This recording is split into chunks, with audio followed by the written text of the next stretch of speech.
தமிழகத்தில் திராவிட முன்னேற்ற கழகத்தினுடைய அரசிலே பெண்களுடைய பாதுகாப்பு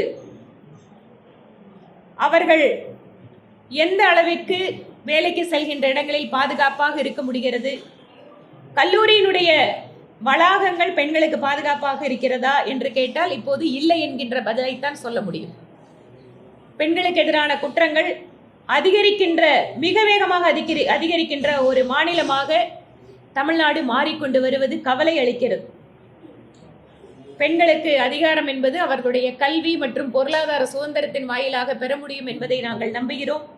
ஆனால் அதற்கேற்ப அவர்களுடைய பணியிட சூழல், கல்வி கற்கின்ற சூழல், பொது இடங்களில் அவர்கள் நடத்தப்படுகின்ற விதம் என்பதெல்லாமே அரசாங்கத்தினுடைய ஒரு மிக முக்கியமான கொள்கை முடிவுகளை செயல்படுத்துகின்ற விதத்திலே சார்ந்திருப்பதனால் திராவிட முன்னேற்ற கழகத்தினுடைய திராவிட மாடல் அரசு என்பது பெண்களுக்கு துரோகம் செய்கின்ற அரசாகத்தான் தமிழகத்தில் இருந்து கொண்டிருக்கிறது.